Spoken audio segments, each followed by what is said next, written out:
नमस्कार दोस्तों, मैं राकेश भारद्वाज। दोस्तों, आज मैं इस समय मौजूद हूँ रोहतक के अंदर, और रोहतक में मैं बता दूँ, आज जो है मेरा आना हुआ है। महात्मा ज्योतिराव फुले जी की पुण्य तिथि है कल, और उसी के साथ साथ रोहतक के अंदर महात्मा जो है ज्योतिराम फुले जी, उनके नाम से ही रोहतक के अंदर एक कोचिंग संस्थान का जो है शुभ आरंभ हुआ है। मेरे पीछे आप देख रहे हैं, जो इस कोचिंग संस्थान के जो संस्थापक है देवेंद्र सैनी जी, वो बैठे हुए हैं, और साथ में उनकी पूरी की पूरी टीम है।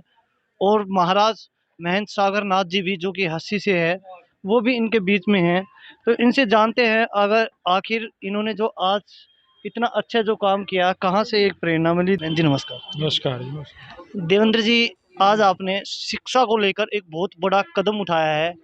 हमारे महात्मा जो ज्योतिराम फुले जी है, उनकी कल पुण्यतिथि भी है, जिनका कि एजुकेशन के अंदर मैं बात करूँ तो बहुत ही महत्वपूर्ण योगदान रहा। एजुकेशन ही नहीं, समाज के अंदर जितनी भी बुराइयाँ थी, उनको दूर करने के अंदर भी उन्होंने अपना पूरा का पूरा योगदान दिया।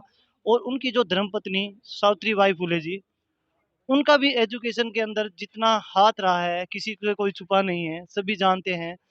पहली जो महिला शिक्षक थी, वो जो सावित्री बाई फुले जी थी। उनसे ही प्रेरणा लेके कहीं न कहीं देवेंद्र जी, आज जो आपने रोहतक के अंदर जो है, उन्हीं के नाम से आज एक कोचिंग सेंटर जो है शुभारंभ किया है उसका। पूरे का पूरा सैनी समाज आज इकट्ठा हुआ था। आज यहाँ पर हमारे जो है लोकसभा सांसद जो है नायब सैनी जी, वो भी पधारे थे। क्या कुछ जो एजुकेशन सेंटर आपने स्टार्ट किया है, इसको लेकर आगे की क्या कुछ आपकी तैयारी है? क्या इस बारे में कुछ बताना चाहेंगे? समाज के जो लोग हैं, उनको क्या आप यहाँ से क्या मैसेज देना चाहोगे? सभी को नमस्कार। मैं देवेंद्र सैनी। हमने एक यस नाम से संगठन बनाया, यूथ एंड एजुकेटेड सोसाइटी, युवा और शिक्षित समाज। और यह युवा और शिक्षित समाज हमारे महापुरुषों के आदर्शों पर चलने के लिए एक काम कर रहा है। कल महात्मा ज्योतिबा फुले जी की पुण्यतिथि है, तो हमारे समाज की एक यही उनको सच्ची श्रद्धांजलि होगी कि हम उन्हीं के आदर्शों पर चलते हुए एक निःशुल्क कोचिंग संस्थान जो हमने शुरू किया है, इसका शुभारंभ करें। तो इसमें समाज के गरीब बच्चे, आर्थिक रूप से कमज़ोर परिवार के बच्चे आगे तैयारी करेंगे। हमारे महात्मा ज्योतिबा फुले जी ने भी समाज में, जब ये इनका जीवन काल था, तो इन्होंने शिक्षा पे बहुत काम किया था। इन्होंने दलित पिछड़ों को जो शिक्षा का अधिकार ही नहीं था, महिलाओं को शिक्षा का अधिकार ही नहीं था, उस समय हमारे हिंदू धर्म में भी, जैसे इस्लाम धर्म में शरिया कानून लागू होता है, ऐसे हमारे हिंदू धर्म में भी बड़ी कुरीतियाँ थी। इन्होंने उस समय शिक्षा के बारे में बड़ी अलग जगाई, और पहली महिला शिक्षिका हुई हमारी माता सावित्रीबाई फुले जी। इन्होंने, इनके ऊपर कीचड़ तक फेंका गया इनके विरोध में, कि आप शिक्षा, अगर आप समाज को जागरूक कर दोगे, शिक्षा के लिए अधिकार सबको दे दोगे, तो फिर पाखंड खत्म हो जाएगा। जो उस समय बुरी कुरीतियाँ थी, विधवा को सती होना पड़ता था अपने पति के साथ, किसी का पति एक्सपायर हो जाए, या और भी बुरी प्रथाएं थी, उनका विरोध किया। ये उस अंधकार समय में महात्मा ज्योतिबा फुले जी ने एक ज्ञान की ज्योति जगाई थी, उससे पूरा हिंदुस्तान ही नहीं दुनिया प्रकाशित हुई। अमेरिका में भी निगरों के साथ जो भेदभाव था, उसमें भी महात्मा ज्योतिबा फुले जी की उस पे किताब जो जीवनी थी, गुलामगिरी, वो हमारे महाराष्ट्र से छगन भुजबल जी डिप्टी सीएम थे। उन्होंने अपने बराक ओबामा जी आए थे अमेरिका से, तब उनको भेंट की थी सम्मान स्वरूप। और वे भी हमारे महात्मा जी को अपना प्रेरणा स्रोत मानते हैं। तो हम इन्हीं के नक्शे कदम पर चलते हुए हमने ये पहला प्रयास किया है। समाज के कोचिंग इंस्टीट्यूट हमारे जोधपुर राजस्थान में चल रहे हैं। आज राजस्थान से हमारे जोधपुर से सांसद आए, उन्होंने दीप प्रज्वलित करके वो ज्ञान की ज्योति यहाँ रोहतक में जलाई है। तो इस दिशा में हम आगे बढ़ेंगे। हमारे महाराज श्री सागरनाथ जी का हमें आशीर्वाद है, इनका सानिध्य हमें मिला। हम बड़े सौभाग्य से शाली हैं आज, जो इतना अच्छा सब प्रोग्राम हुआ। समाज के लोग पूरे हरियाणा से उठ के आए, यूपी से आए, दिल्ली से हमारे डॉक्टर जय भगवान दैया जी रिटायर्ड प्रिंसिपल है, दिल्ली मुंडका से आए हैं हमें आशीर्वाद देने के लिए।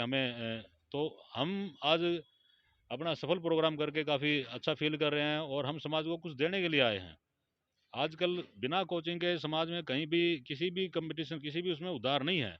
पढ़े लिखे बेरोजगार पैदा हो रहे हैं कोचिंग सेंटरों स्कूलों से, कॉलेजों से, लेकिन कोचिंग सेंटरों के माध्यम से ही वे बच्चे 10वीं पास होके भी नौकरी के पा सकते हैं, बिना कोचिंग के तो पीएचडी किया हो भी एक डी ग्रुप का पेपर क्लियर नहीं कर सकता। देवेंद्र तो देवेंद्र जी, 1 मिनट रोकना चाहूँगा। अब जो है यहाँ पे जो आपने शिक्षण संस्थान जो आपने यहाँ पे कोचिंग सेंटर खोला है, इसके अंदर क्या सैनी समाज के जो बच्चे हैं, वही शिक्षा प्राप्त कर सकते हैं या और भी जो समाज के लोग हैं, उनको भी शिक्षा आप यहाँ से देने का काम करेंगे? जी भारद्वाज साहब देखो, वो पहले कहते पहले भाई अपना घर को संभालो। हम प्राथमिकता पहले अपने बच्चों को देंगे, बाकी जो सीटें 50 सीटें हैं इसमें, बाकी ये नहीं हम खाली रखेंगे। हमारे मान ले 20 बच्चे आ गए तो 30 सीटें खाली रहे। हमारे समाज के दलित पिछड़े जो भी आर्थिक रूप से कमज़ोर है, हमारे जनरल समाज के, तो हम उनको भी यहाँ पर एडमिशन देने के लिए हम विचार है हमारा। ये नहीं कि भाई 20 बच्चे बैठा गए और 30 सीट खाली रहे। तो हम सबको लिए, जो हमारे महापुरुषों ने किसी जाति का भेदभाव नहीं किया, सभी के लिए किया था। तो इस दिशा में हम काम करेंगे जी। तो अब कब से जो कोचिंग क्लासेस यहाँ पे स्टार्ट हो जाएगी और बच्चे जो आना चाहें, उनको क्या संदेश आप देना चाहते हो? कल रविवार है, कल इनका पुण्यतिथि है। तो आज हमने इनकी पूर्व संध्या पे ये आयोजन किया और कल से हम सब बच्चों के एडमिशन हमने एंट्री शुरू कर रखी है। लगभग 30-35 से ऊपर हमारे पास एंट्री आ चुकी है समाज के बच्चों की। तो वो कल हम उनका सबका बच्चों का यहाँ पर उनकी डिटेल लेंगे, क्या उनकी परसेंटेज रही और किसके माध्यम से वे आ रहे हैं। और टीचरों को भी हमने कल बुलाया है। तो जो टीचर जो अच्छे कोचिंग स्टूडेंट पढ़ाते हैं वही सेम यहाँ पढ़ाएंगे। निःशुल्क का मतलब हम ये नहीं कि निष्प्रभावी कोचिंग हो। हम इसका रिजल्ट देने के लिए आए हैं, रिजल्ट दें तभी समाज हमें स्नेह देगा, इस ये मुहिम आगे बढ़ पाएगी। हम अब जो बच्चे जो आना चाहते हैं, कितने बच्चों के लिए सीटें आपने यहाँ पे रखी? टोटली कितनी सीटें हैं? कितने बच्चों को आप स्टार्टिंग में जो है एजुकेशन देने वाले हैं यहाँ पे? इसमें 50 सीटें हमारे पास सीटिंग है, 50 सीटिंग कैपेसिटी है इसकी। बुधराम सैनी जी ने हमें स्पेस बिना किसी रेंट के चार्ज के दिया है हमें। हम उनका आभारी हैं। वे ऐसे दानी सज्जन आदमी आज भी हमारे समाज में हैं। तो हम 50 सीटें हमारी कैपेसिटी है और इसका बैच हमारा 2 से कुछ 6 बजे के बीच का हमारा 4 घंटे इसमें बैच रहेगा। तो क्या अब जो है आपके इस एजुकेशन सेंटर के साथ-साथ कहीं और भी किसी और डिस्ट्रिक्ट में भी आपकी इस तरह की संस्थाएँ खोलने का विचार? बिल्कुल निसंदेह हमारा विचार है। हम अपने महापुरुषों के आदर्शों पर चलने का प्रयास करेंगे। इन्होंने अपने जीवन काल में 7 निःशुल्क गरीबों की शिक्षा के लिए शुरुआत की थी स्कूलों की। तो हम हमने पहले ही शुरुआत कर रहे हैं, तो इसको हम भविष्य में 7 की बजाय 10 तक करें। जितना संभव होगा ये पहले सफल हो जाए। पहले पूरा हरियाणा का समाज इसमें कंट्रीब्यूट करे, हमारे उद्योगपति, हमारे सामाजिक व्यक्ति इसको संचालन में हमें आर्थिक, सामाजिक हर तरह से सहयोग दें। तो भविष्य में हमारे और भी शुरू करने का है, ताकि हमारा समाज मजबूत हो। नौकरी में अभी हमारी खस्ता हालत है, हमारे लिस्ट में कहीं भी नाम नहीं पा रहे हैं। तो इसके लिए हमने ये स्टेप उठाया है। तो दोस्तों आप सुन रहे थे देवेंद्र जी, जो देवेंद्र साहनी जी जो इस कोचिंग संस्था के जो संस्थापक है, वो हमारे साथ जुड़े हुए थे। उन्होंने पूरे अच्छे तरीके से बताया आप लोगों को कि कौन यहाँ पे कोचिंग ले सकता है, कितनी यहाँ पे सीटें हैं। साथ ही साथ हमारे यहाँ पे हमारे साथ अब महंत सागर नाथ जी जुड़े हुए हैं। कहते हैं कि संतों के बिना कोई भी काम जो है वो पूरा नहीं होता। तो उसी कार्य को पूरा करने के लिए आज सागर नाथ जी जो है हमारे बीच है। महंत जी, आपका आशीर्वाद सभी पर बना रहे। तो महंत जी, क्या कुछ आप संदेश जो है, वैसे भी आप तो डेली किसी ना किसी रूप में समाज को कोई ना कोई अच्छी संदेश, अच्छी बातें बताते रहते हैं।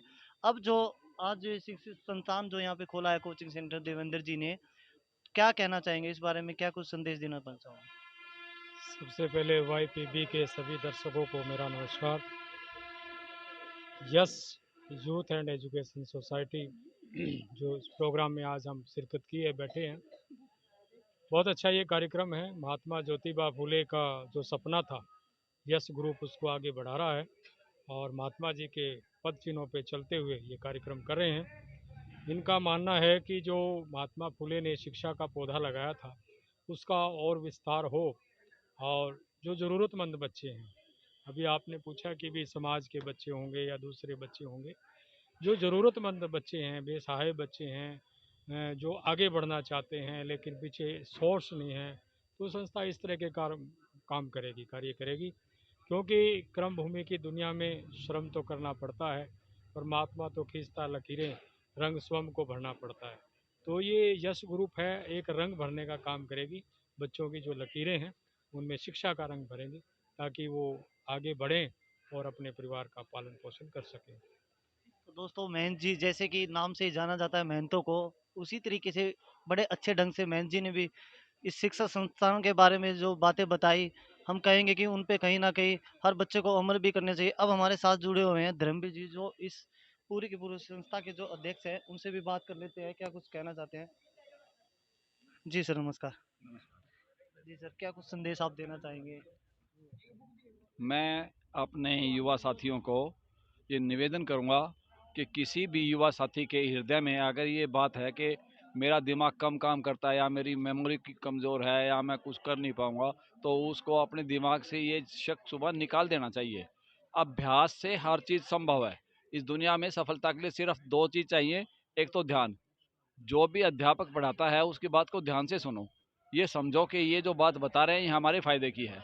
जब ये बात दिमाग में आ जाएगी कि हमारे फ़ायदे की है, तो वो उस बात को ध्यान से सुनेंगे, और जब ध्यान से सुनेंगे तो वो बात समझ में आ जाएगी, और समझ में आएगी तो याद हो जाएगी। याद हो जाएगी तो फिर लिखने में तो कोई दिक्कत है ही नहीं, और वो लिख देंगे तो फिर अच्छे नंबर आने में भी कोई दिक्कत नहीं है। तो इसलिए सबसे पहले तो ध्यान से सुनना, उसको समझना, उसका अभ्यास करना। बहुत सारी चीज़ें ऐसी हैं कि अभ्यास से बिल्कुल डेफिनेटली सरल हो जाती हैं। कोई भी काम जब हम शुरू में करते हैं, आप देखो जब टाइप सीखते हैं तो हम अपनी आँखों से देखते हैं, उँगली को लगाते हैं ए, एफ, ऐसे लगाते हैं ए, एस, डी, एफ, और एक समय आता है इन आँखों में ही, इन उँगलियों में ही आँखें पैदा हो जाती हैं, और इन उँगलियों को आँखों का सहारा नहीं चाहिए, ये सीधी ऑटोमेटिकली ए पे जाके टिकती हैं, ए, एस, डी, एफ ऐसी। तो वो अभ्यास जो है ना, वो निरंतर अभ्यास से जड़मति होत सुजान, ये सच्चाई है। ये दोहा कोई एक दिन में नहीं बना, वर्षों वर्षों तक इस बात का लोगों ने अनुभव किया, तब ये मुहावरा बना है। करत करत अभ्यास के जड़मति होत सुजान, रस्सी आवत जात के सिल पर परत निशान। तो अभ्यास और ध्यान से सुनना, ये दो चीजें जिस बच्चे में आ गई, उसकी सफलता डेफिनेट है।